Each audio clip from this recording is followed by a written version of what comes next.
Hey everybody, welcome back to Breakfast with Bob from Clash Miami. My name is Bob Babbitt. We're brought to you by SFuels, HOKA, Master Spas, deboer Wetsuits, Premium Plus Sports, and of course our Challenged Athletes Foundation. Our next guest, she's going to be doing, I think, a lot of the PTO series this year, the T100, Emma Pallant-Brown. How are you, Emma? Yeah, really good, thank you. Thanks for having me for number one. It's always such a treat to chat with you. So talk about this, in this last season, I know for you, you like to race a ton.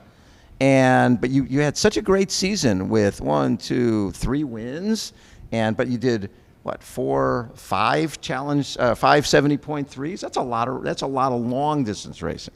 Yeah, and everyone said to me like, "Wow, you had a short year last year," and it did feel quite short because I pretty much ended it in September, which means I've had I raced again in November, but it was at home, so without the travel.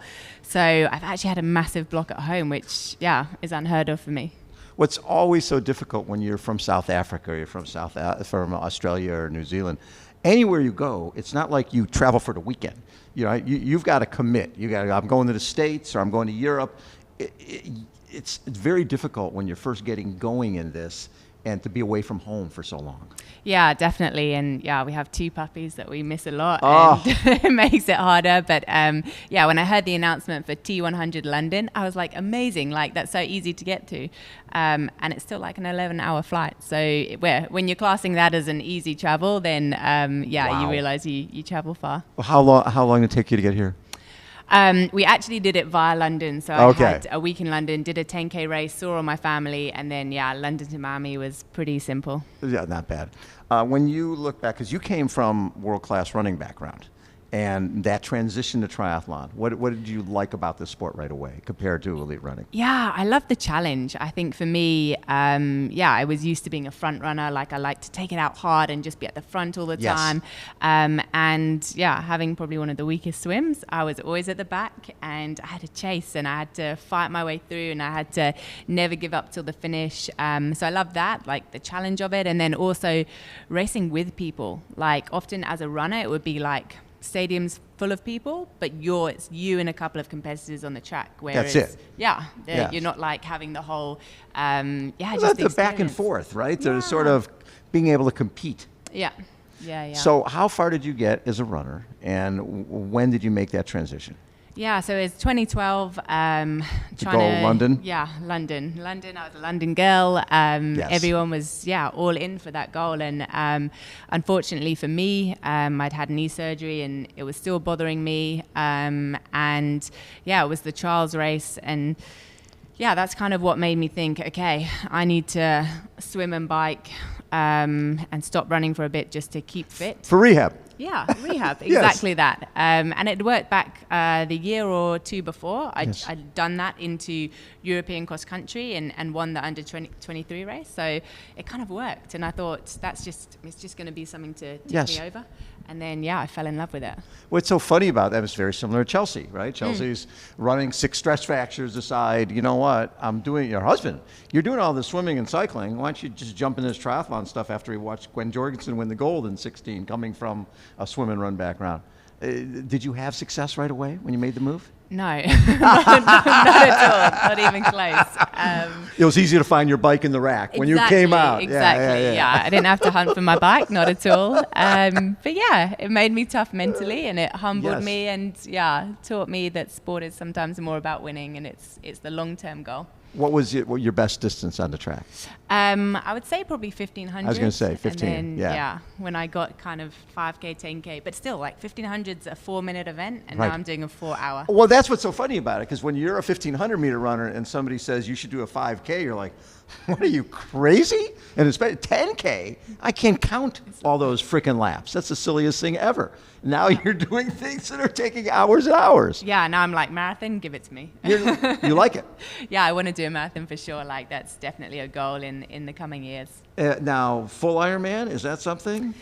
Yeah, I think hydration, nutrition-wise, like I've still got a lot of work to do there. Yes. And I want to do it properly. And this T100 has kind of kept me focused on this distance for now. I don't want to mingle the two, so yeah. I don't blame you. What's great about this era as a pro triathlete with T100 and with Super League and 70.3 and full, you can make a living and not have to think about training for, for a 9-hour event, an 8-hour event. It's really a good era because there's good money being a middle distance athlete. Yeah, 100%. And just across the board, like you say, it's now tiering a structure of, a lot of people say, well, T100 is just for the top 20. Well, no, because then the next athletes are going and winning Ironman races, and then the next athletes are going and winning challenge races. So there's a way into the sport. Yes, there is.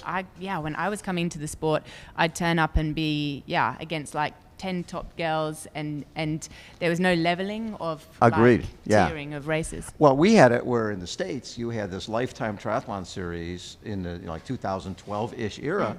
When that went away, people came off the Olympics and, okay, I got to go 70.3 in Ironman. It's almost like when you run a 1500 going, the only thing you can run is a half marathon or marathon. It's like, well, wait, there's got to be something in between. There really wasn't. Yeah. So what's happened over this last number of years with Super League coming out, and now when PTO invested in the sport and created T100, now there's opportunities across the board. Yeah, and I think that's just going to encourage young athletes, and it's going to also just make the sport more competitive and build up people. Right. Like you say, there's many more ways of making a living. So, and you guys live and train in South Africa. Has that been tough for you coming from London? I've actually really enjoyed it. Although I'm not great with the heat, I feel like I'm solar paneled, so I love the sun. And it's the humidity actually that I struggle with. So I've been in Joburg, training this winter, 36 degrees, not a problem. Going well, yeah. And it's very dry heat. So yes. I'm under I know here's going to be tough for me, but we've been here for a week, almost, it will be 2 weeks by race time. So I think it was 2 years ago at this race, right? That's where you collapsed in the heat. And this was and we knew something was going to happen because it was so hot and it was middle of the afternoon, it was windy and easy to dehydrate. What happened? Yeah, so I've passed out in races before, and again, it's always in humidity, normally in Asia. I did in Kona, and so I knew I had to be sensible, but it came on really fast, and it was actually the scariest time that I've ever, I didn't just pass out, I had no idea where I was. Wow. I woke up my costume was ripped in half, all these wires on me, and that feeling of wow, am I going to die? And it was actually made me take it a lot more seriously. It really did scare me, and I was quite ill for a couple of weeks when I got home. I didn't really want to race, 2 races of the series are in humidity. So I've got to learn to do it. But we put a lot of things in, we built a sauna in our garage. I've been doing a lot of strategies to hopefully help. Right. So, I'm hoping I can have a better race. But it's interesting is everybody's different, right? Some people will finish a race or be in the race and their body is totally coated with sweat. The same race, somebody else has a little spot of sweat on them. Are you do you sweat a lot or just? Yeah, I would have looked like I'd been in the water. I'm drenched from, even we just did a 20-minute treadmill and I'm drenched. I'm a big sweater. That could be an issue with these type of races. So just more hydration beforehand, just you're training through it. Yeah, and the cooling systems we've been kind of testing and getting to grips with my core body temperature, reading that a little bit better. Right. And trying to have the warning signs of when you're in a race you never want to back off, but actually sometimes to finish the race, you need to back off. Was it hard for you to come back here? Yeah, do you know what it really was? And we're staying right by the hospital that I was in. But something great happened from, I met a really close friend now, so we've been staying with him for a week, Mike Esteves, and we were laughing because, when I was, because I was in the hospital and obviously they ripped my suit, and they said, we're going to have to keep you overnight. And I'm to Mike, no, get me out of here. I've got to catch my plane home. And he had to go to the shop to get me a jumper so that I could put something on to leave the hospital. But I just, I don't want to be beaten by it. Hey, I want to learn to regulate my body. Right. And okay, maybe I won't have the best race this time, but it will be better hopefully than last time. And maybe I can come back here in 2 or 3 years and be I'm ready to nail this. I can win this race. What's fascinating, though, the name Mark Allen, who came over to Kona, and he was winning everything else in the world, and just could not figure that race out, and ended up walking and bleeding internally after one race. And finally, he said, you know what, I've just got to figure out the length, I need to do 7, 8, 9-hour workouts. And at the same time, I've got to embrace the heat. I've got to embrace what this island brings to me. And then he ended up winning 6 times in a row. But it's amazing. The same type of thing as you find out what your weaknesses are, and you could ignore them, and not go there, or you can go, I'm going to embrace this, and I'm going to overcome this. The other thing that you've been very open about is dealing with the fact that, you might be race day and you might have your period on race day. And for years, when we'd have somebody at the Ironman, you'd hear the whispers after the race, oh, so-and-so got her period right before the start of the race or last night. You're like, oh, okay. But nobody talked about it openly. Yeah. What has been the response for you being so open? Because these are all topics that need to be discussed. Yeah, and I feel like I'm super lucky because when I was growing up, I was a runner, I was a skinny runner, I lost my period, and my coach, my mum, everyone around me, were like, this is a big deal. Like, we need to get your period back. And so I grew up talking about it all the time. And it kind of shocked me then, the more you talk about it, there was a picture of me that went up with my period, and then someone said to take it down, and I just I didn't feel like you had to, and then that's what sparked so many more conversations. And like you say, that people don't feel like, oh, she was on her period, stop, that's the end of conversation. And instead it should be oh, okay, well, what did she feel? How can we maybe someone else experiences what can you learn the from same? that for somebody else who might be dealing with that? And the more conversation is empowering, you learn so much.